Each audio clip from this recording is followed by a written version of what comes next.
McGrath unable to pull away in the whoops. Well, the guy that won this race last year, David Villeman, still is having his troubles this year. Number 934 is in 7th place. Back to the leaders we go. And why not? Bike-to-bike action. Carmichael goes to the outside. And the crowd's on their feet. We still have 12 laps to go of this. McGrath blocked that corner perfect. He knew what Ricky was thinking, and he covered the line. Ricky never raced 125s here. He was an East Coast rider, and here he goes with the boat. Ricky Carmichael blitzing the whoops to the inside. He takes the corner, and once again they're saying hello to each other's boots. Ricky Carmichael has regained the lead. McGrath, look at that block pass. Ricky did a good job to keep that bike on 2 wheels. His front wheel drifted all the way up over the berm. Oh, McGrath gets wide. And Ricky Carmichael was in the good position to take advantage of it. Remember, McGrath lost the front brake here last year and still finished fourth. Watch McGrath come out of the corner. He gets over the berm. The rear wheel wasn't set in it. I just talked about Carmichael, saving it a couple corners ago. McGrath, another beautiful save to stay in this battle. It's not over yet. Lucky Carmichael wasn't any closer, otherwise they would have made contact. That might have handed the lead to LaRocco, who's in 3rd and closing. Look after LaRocco on this type of track, David. It's a little bit of an outdoor-style racetrack because the soil is so soft. The corners are starting to get deep berms in them. You got to pick lines just like an outdoor race.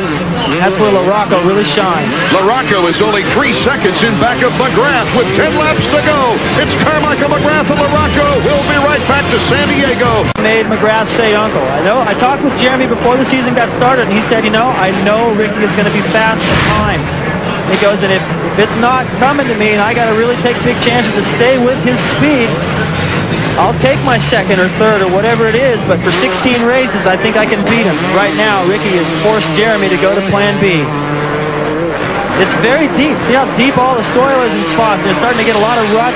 It's taken on a little bit of an outdoor feel, which is where Ricky does so well. Last week was hard-packed slick, requires precision, and that's where Jeremy's a little bit better. Mike LaRocco, number 5.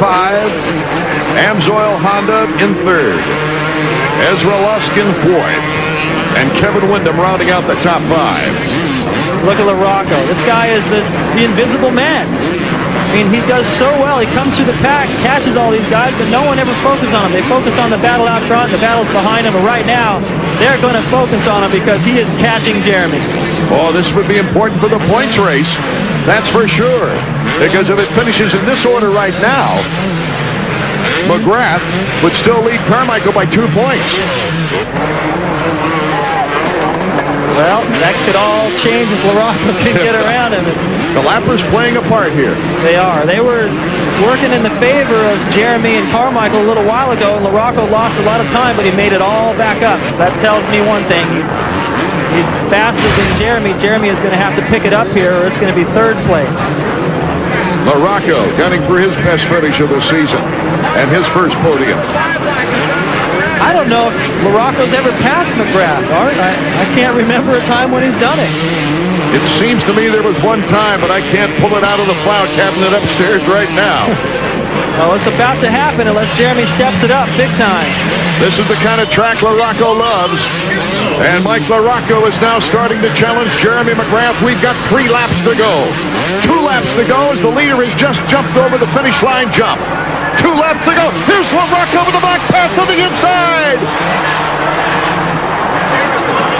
This could get Jeremy all fired up again.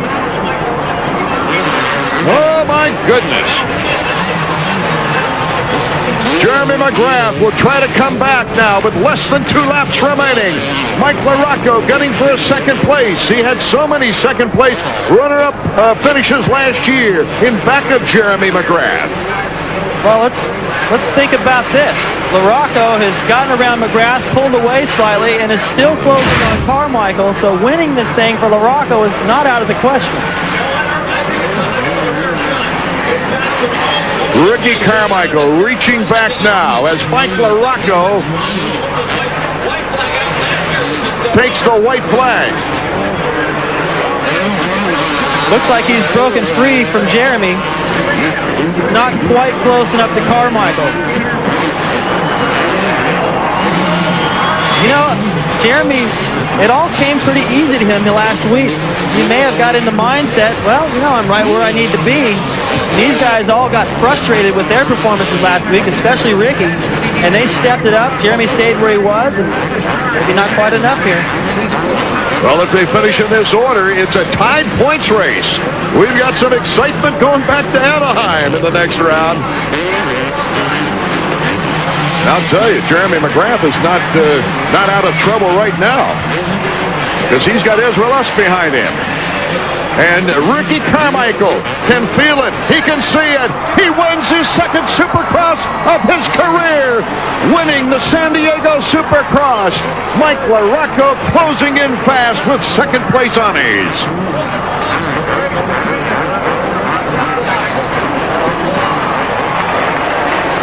Jeremy McGrath ending up in third with Ezra Lusk in fourth. And it'll be Kevin Windham finishing in fifth. The happy young man from northern Florida gets the congratulations of the seven-time champion Jeremy McGrath. It feels great, Davey. I tell you, Chevy trucks, Kawasaki, can't say enough. I've been working, and it's like, man, am I ever going to win one? And I finally did it, and that's the way I wanted to do it. Me and Jeremy was battling it out, and I dug deep past that halfway mark, and was doing this timing section over here, and I think that's what helped me out a lot, man. I tell you, it was great. You were riding real close to Jeremy there, back and forth. A lot of times we see riders back off from that challenge, but you went right at him, and now you finally beat him. How's that feel? Oh, it feels good, you know, I'm glad he got up on the start with me, too. I didn't want to win my first one, you know, by getting a good start and something happened to Jeremy, but I was behind him and pressuring him, and he made a few mistakes along with myself, and I can't say enough. I'm happy. It was a fun race. Fantastic ride, Rick. Thanks a lot. Thanks. As I'm down here with a couple of guys who put on a heck of a race tonight, just not quite what Carmichael did. First of all, Mike LaRocco, David Bailey calls you the invisible man. You come out of nowhere in these races. Tonight, Carmichael just a little more ahead of you. You've heard that before, huh? No, what can I say? I mean, my Amsoil Doc Martens competition accessories Honda it worked great. I mean, the track for what we had this week in rain was good, and you know, my bike worked good. Felt good out here. What about, how do you think Carmichael's doing now? Does he have momentum? Is it still going to Jeremy? Or what about you? Bad starts coming up to second. You know, my starts are better. I've been going into the corner good. I've been squirreling out the first lap. So once I get that straightened out, I'm not really concerned about, you know, getting off the gate. The Honda pulls real good. So I think I'm going to be there.